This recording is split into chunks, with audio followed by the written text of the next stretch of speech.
మన సోదరులు మన ఎమ్మెల్సీ అభ్యర్థి మన ప్రసన్న హరికృష్ణ గౌడ్ గారిని మాట్లాడాల్సిందిగా విజ్ఞప్తి. ఉస్మాన్ యూనివర్సిటీ వేదికగా గౌడ జాతి మూల పురుషుడు ఋషి పుంగవుడైనటువంటి కౌండిన్యుని జయంతి ఉత్సవాలను ఈ వేదిక నుంచి జరపడం అనేది చాలా సంతోషం. అందరికీ కూడా కౌండిన్య మహర్షి జయంతి ఉత్సవ శుభాకాంక్షలు. మరి ఈ కార్యక్రమాన్ని తీసుకున్నటువంటి వట్టికూటి రామారావు అన్న మా సీనియర్ ఇదే ఉస్మాన్ యూనివర్సిటీ క్యాంపస్లో ఉద్యమాలకు ఊపిరిలూదినప్పుడు వారిని గతంలో ఇన్స్పిరేషన్గా మేము తీసుకున్నాం. ఎందుకంటే ఎక్కడ ఏ మెస్ లోపల చిన్నగా ఏదైనా జరిగినా అక్కడికి వచ్చి కూర్చొని అద్భుతమైనటువంటి నినాదాలతో ఎవరైతే ఇన్ఛార్జీలు ఉన్నారో వాళ్ళ గుండెల్లో రైళ్లు పరిగెత్తించినటువంటి వ్యక్తి మా రామారావు అన్న. మరి ఈ కార్యక్రమానికి అతిథులుగా వచ్చినటువంటి బహుజన అగ్గి బరాట మా విశారదనన్న, అదేవిధంగా ఈ కార్యక్రమం లోపల పాల్గొంటున్నటువంటి మా సాంబశివ గౌడు, అదేవిధంగా ఐలి వెంకన్న, అదేవిధంగా బాలరాజ్ అన్న, అదేవిధంగా మాధు సత్యం గారు, మా రాజేష్ భాయ్, అదేవిధంగా ఉస్మానియా యూనివర్సిటీకి సంబంధించినటువంటి ఉద్యమ విద్యార్థి నాయకులు, వివిధ సంఘాలకు సంబంధించినటువంటి నాయకులందరికీ కూడా మరొకసారి శుభాకాంక్షలు ఈ వేదిక తరఫున. ఇంతకుముందు నేను మాట్లాడడానికన్నా ముందుగా ఇద్దరు ముగ్గురు మాట్లాడారు. చాలా అద్భుతమైనటువంటి కాన్సెప్ట్స్ను మీ ముందుకు తీసుకొచ్చేటువంటి ప్రయత్నం వారు చేశారు. మరి కౌండిన్యుని యొక్క గోత్రం, వారి యొక్క లీనియేజ్, వంశ చరిత్ర కేవలం మన తెలంగాణ రాష్ట్రానికి పరిమితమై ఉందా లేదా భారతదేశం లోపల ఉన్నదా అనే పదానికి ఇంతకుముందు రామారావు అన్న ఒక స్పష్టమైనటువంటి ఒక పదజాలాన్ని ఉపయోగించారు. వారు కొన్ని పదాలను వాడారు. ఆ వాడినటువంటి పదాలు వారి నోటి నుండో వారే తయారు చేసి చెప్పినటువంటి పదాలు కావు. అవి 11వ శతాబ్దం లోపల రాజతరంగిణి అనేటువంటి పుస్తకం రాసినటువంటి కల్హన నుంచి వచ్చినటువంటి మాటలు. అంటే ఇప్పుడు వచ్చినటువంటి మాటలు కాదు. వారేమన్నారు, కౌండిన్యుని యొక్క వంశ చరిత్ర, గౌడ జాతి అనేది కేవలం ఒక ప్రాంతానికి సంబంధించింది కాదు, ఇది దేశమంతా ఉన్నది.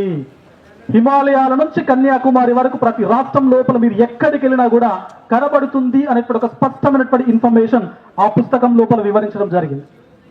కర్ణాటకేశ్చ తైలంగా, ద్రావిడ మహారాష్ట్రక, గూర్జరశ్చేతి పంచైవ, ద్రావిడ వింధ్యా దక్షిణే, సారస్వత కన్యాకుబ్జ, గౌడ మైథిల.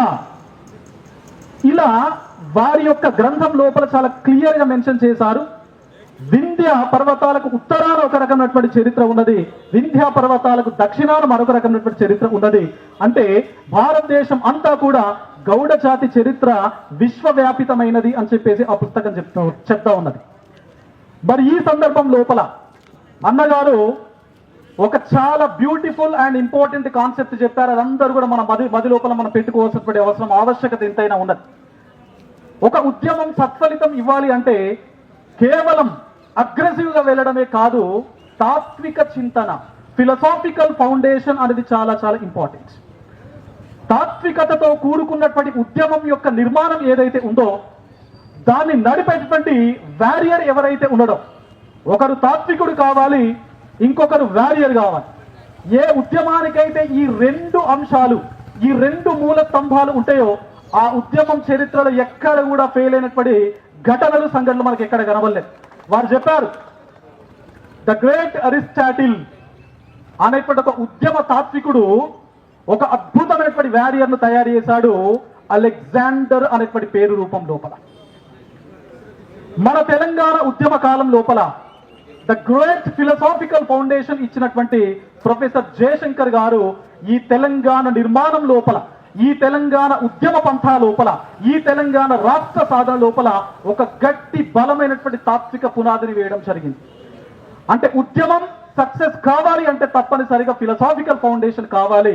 ఫిలసాఫికల్ ఫౌండేషన్ ఉంటేనే సక్సెస్ కాదు, దాన్ని బలంగా గట్టిగా ముందుకు తీసుకెళ్లి జనాలను మైమరపించే, జనాలు మొబిలైజ్ చేసేటువంటి ఒక వారియర్ కూడా కావాలి అని చెప్పేసి. మరి మన ముందు చాలా పెద్ద లక్ష్యం ఉన్నది.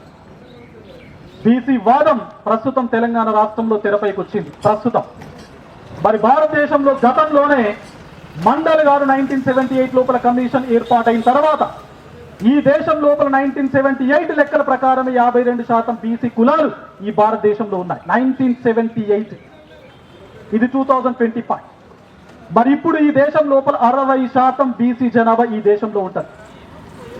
మన రాష్ట్రం లోపల 46.25% బీసీ కులగణన మన రాష్ట్ర ప్రభుత్వం రిపోర్ట్ ఇచ్చినటువంటి సర్వే లోపల మెన్షన్ చేయడం జరిగింది. మరి ఈ కాంటెక్స్ట్ లోపల నేను ఒకటే ఒక మాటను చెప్పి నేను ముగించే ప్రయత్నం చేస్తాను. సో ఇది గంటల తరబడి ఉపన్యాసం ఇచ్చే వేదిక కాదు, అయినప్పటికీ ఒకే ఒక మాటతో నేను ముగించేటువంటి ప్రయత్నం చేస్తాను. ఎందుకంటే ఇక్కడ స్టూడెంట్ లీడర్స్ ఉన్నారు, కుల సంఘాలకు సంబంధించినటువంటి ప్రతినిధులు ఉన్నారు, బీసీ కులాలకు సంబంధించినటువంటి ప్రతినిధులు ఉన్నారు, మేధావులు ఉన్నారు, అదేవిధంగా విద్యా కుసుమం దగ్గర మనం మాట్లాడుకుంటున్నాం. కాబట్టి 4 అంశాలు, ఏ కులమైనా ఏ మతమైనా వారి యొక్క హక్కులు ప్రతిబింబించడానికి, వారి యొక్క హక్కులు ఏవైతే ఉన్నాయో వాటిని పొందడం కోసము 4 అంశాలను మనం భవిష్యత్తు లోపల చేపట్టాల్సినటువంటి అవసరం ఎంతైనా ఉంది అని చెప్పేసి నేను అనుకుంటున్నా. ఒకటి, సంఘాల వారీగా organizational setup and organizational framework. ప్రతి కులానికి వ్యవస్థాగతమైనటువంటి గట్టి బలమైన నిర్మాణం ఏర్పడాలి ఈ తెలంగాణ రాష్ట్రం లోపల. అంటే ఎవరికి వారే యమునా తీరే అనేటువంటి విధంగా ఉండకుండా తప్పనిసరిగా మేమంతా ఒకటి, మమ్మల్ని ఎవరూ విభజించలేరు అనేటువంటి ఒక నినాదం తెలంగాణ సమాజానికి మనం గట్టిగా వినిపించాల్సినటువంటి అవసరం ఉంది. ఎందుకంటే బటెంగేతో కటెంగే, ఒకవేళ కనుక మనం కలిసి ఉండకపోతే మనను ముక్కలు ముక్కలుగా చేసేటువంటి పరిస్థితులు ఈ రాష్ట్రమేగా దేశంలో కూడా ఉన్నాయి. కాబట్టి డివిజన్ ఈజ్ డిస్ట్రక్షన్. మనం ఎట్టి పరిస్థితి లోపల డివైడ్ కావద్దు, మనం గట్టిగా కలిసి ఉండాలి. రెండవది, స్టూడెంట్ ఫ్రేమ్వర్క్ అండ్ నెట్వర్క్. కుల సంఘాల వారీగా ఎంత వ్యవస్థాగతమైనటువంటి నిర్మాణం జరుగుతుందో ఆ కుల సంఘానికి సంబంధించినటువంటి స్టూడెంట్ ఎవరైతే లీడర్స్ ఉన్నారో ఈ రాష్ట్రం లోపల స్టూడెంట్ నెట్వర్క్ ఏదైతే ఉందో అది బీసీయా లేకపోతే ఒక కులానికి సంబంధించిన మీరు ఏదైనా ఎగ్జాంపుల్గా తీసుకోండి, ఆ కులానికి సంబంధించినటువంటి స్టూడెంట్స్ ఆ కులానికి ఎక్కడ అన్యాయం జరిగినా, వాళ్ళ హక్కులు ఎక్కడ కాలరాయబడ్డా అక్కడ తప్పనిసరిగా ఆ హక్కులను వినిపించే ప్రయత్నం ప్రభుత్వానికి వినిపించే విధంగా గట్టిగా మనం కొట్లాడాల్సిన అవసరం ఉంది. మూడవది, ఎంప్లాయీ సపోర్ట్. ఎంప్లాయీ సపోర్టు ఈ తెలంగాణ రాష్ట్రం లోపల ఇప్పటి వరకు జరగలేదండి. గతం లోపల కాన్షీరామ్ గారు ఉద్యమాన్ని నిర్వహిస్తా ఉన్నప్పుడు బిఎస్పీ పార్టీ తరఫున బ్యామ్సెఫ్ అనేటువంటి పేరుతో ఒక గట్టి ఎంప్లాయీ నెట్వర్క్ ను ఏర్పాటు చేశారు వారు. ఆ ఎంప్లాయీస్ వారికి సంబంధించిన ఆర్థిక కార్యకలాపాల లోపల వారికి సంబంధించి మేమున్నాం, యు గో హెడ్, మీరు ఉద్యమాన్ని ముందుకు నడపండి, మేమున్నాం వెనక అని చెప్పేసి ఉద్యమాలు నడుపుతున్నటువంటి వాళ్లకు ఒక రకమైనటువంటి ఫినాన్షియల్ సపోర్ట్ చేసి, మరి అదే విధంగా ఈ రాష్ట్రం లోపల బీసీ కులాలకు సంబంధించినటువంటి ఉద్యమ నాయకులు ఎవరైతే ఉన్నారో వారు ఉద్యోగుల యొక్క సహాయాన్ని తీసుకోవాల్సిన అవసరం ఉంది. దెన్ ఫైనల్ గా 4వది, పొలిటికల్ ఆస్పెక్ట్, రాజకీయ పరమైనటువంటి అంశం.